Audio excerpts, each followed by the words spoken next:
Okay, hello everybody. Bear with me.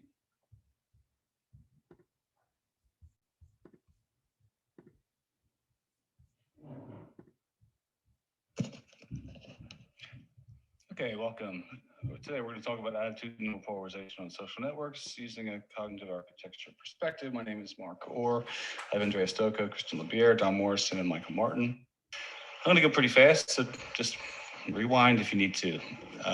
So attitudinal polarization in humans, this is people's beliefs, opinions about things in groups, political dynamics.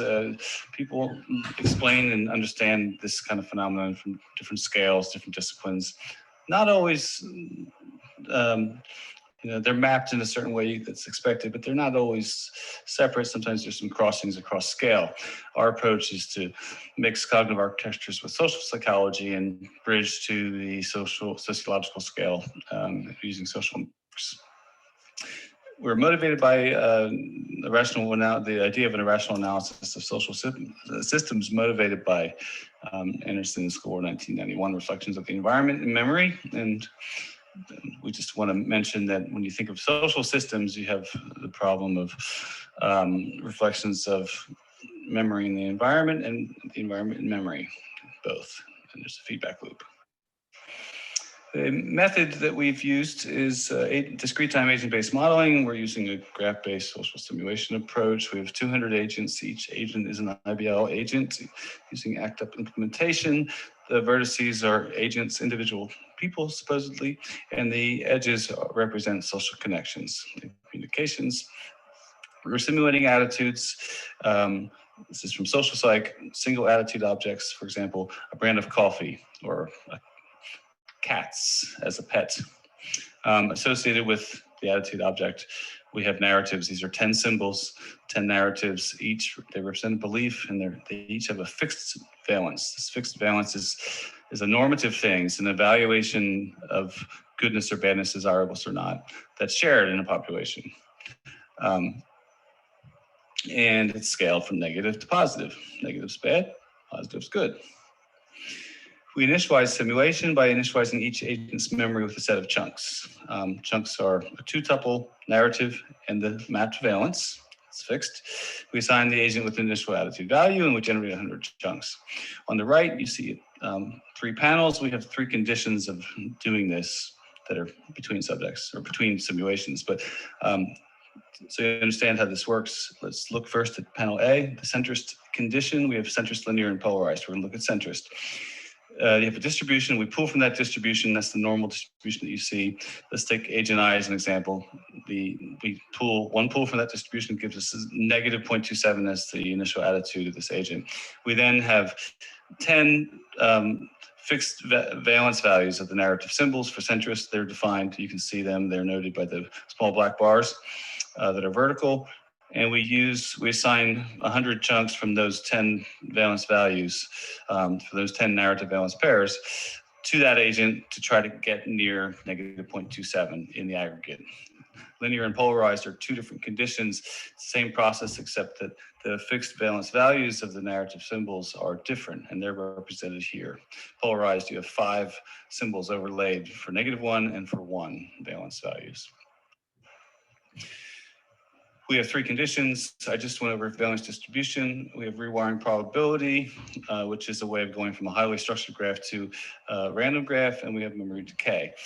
Behavior is defined as the public announcement of the narrative and the valence value, something that you say, what do you say to your friends or your other people you interact with. This is between subjects design. In this case, the context of simulations is between simulation design. So it's 3 by 10 by 5, and I think that's clear. So hopefully, and then the simulation itself, we have the agents initialized with their memories. We have the graph structure, and they're in a simulation's in a condition. Now, for any of these simulations, you run the simulation for 100 time steps. For every time step for every agent, the same thing happens. The agent stores in memory all narrative valence pairs from the ego network, which is its local connections. It computes a blended retrieval over all chunks of memory that represents the agent's attitude, and then the agent uses partial matching to generate the new behavior. So the network structure, and we'll talk about primary measures. The network structure, you can see we go from highly clustered caveman to rewiring probability. That's the top left corner, the little numbers, 0.05, 0.11. And that's an increase in, decrease in clustering the network. It takes the network, it rewires the edges with a certain probability, all edges. And you can see the clustering decreases pretty fast. For our primary measure, we're looking at entropy. The cognitive entropy is declarative memory entropy.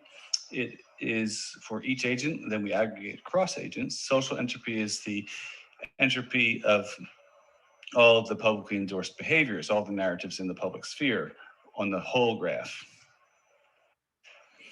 So the first set of results, we're going to look at social entropy. We'll look at all three factors together. These hypotheses that I'm going to provide to you are provisional. The findings are what we see.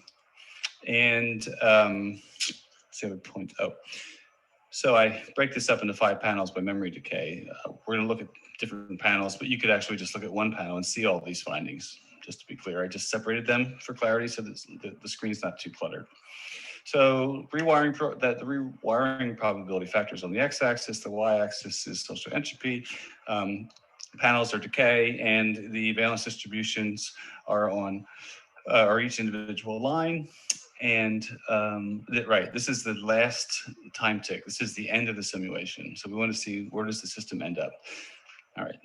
First finding, global consensus for any condition in which rewiring probability is greater than 0.5, something like that. This is, so the clustering goes away and just global consensus. It's a good baseline. We can see that the system itself has, as we set up the dynamics, the updating mechanism does in fact, can end up in consensus. Finding 2, when the network's more clustered, we get polarization and fragmentation. So you get local clustering, heterogeneity across clusters, but within clusters, you probably have consensus. Finding 3, related to that, for the clustered network topology, again, we see systematic differences between the valence distributions. In particular, the linear valence distribution is polarized, probably 2 to 3 narratives across the whole system. Otherwise, you get fragmentation. The hypothesis is, and like I said, these are hypothetical.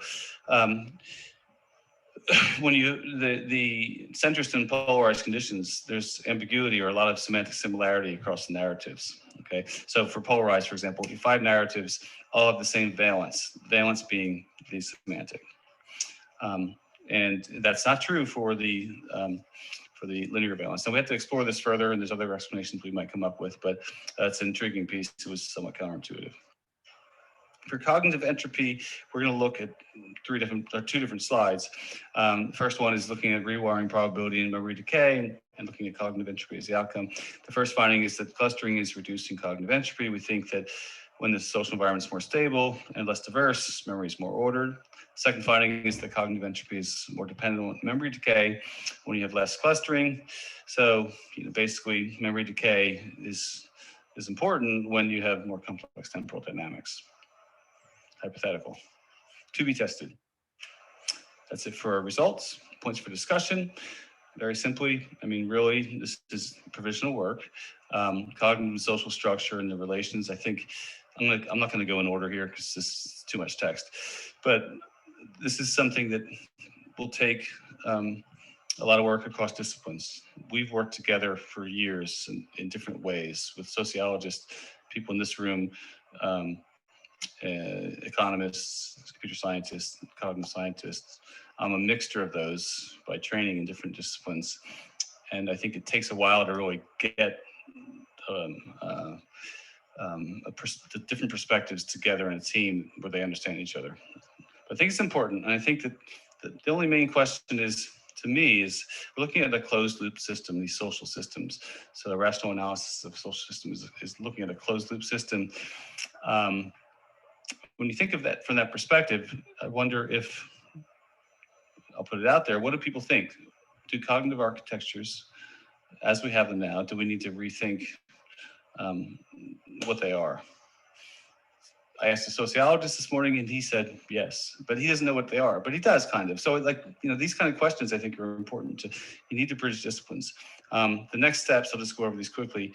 Obviously, we've in silico testing, this can lead to human groups and clever individual kind of experiments. But what I'm really excited about is as we move through these next steps, we're going to gain intuition into signals in real context, like Twitter, where you can only observe and look for things. And I think that that's going to provide lots of insights that might be useful for other kinds of needs. And really, that's about it. So I'm going to add one more piece. You can stop listening because I'm probably at time. But one thing we've been working on since we submitted the paper is looking at ego net entropy, which is fixed entropy. It's entropy for each individual and their very local social network of their direct connections, their ego. It's an ego net. Looking at the ego net entropy, which is the stimulus, and the cognitive entropy, which is the cognitive processing part. Looking at the relation in the same set of simulations between those two things, and take any one of these cells on the left, okay, and look at the centrist, linear, and polarized conditions. They look very similar. And move over to the right. What you're looking at the right is the same set of conditions. It's just that we're looking at attitudes. And you see highly polarized and centrist, for example. These are differentiated here, and they're very similar here. So we look at the relation between stimulus and cognition. It looks the same. They're doing the same thing. You look at the graph, it looks different. Why is that? Well, we can talk about it later, but I'll just leave that for a little teaser. Okay, thank you.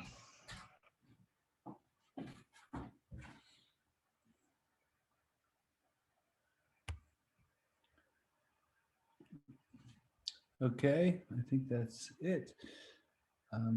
Thank you. Bye.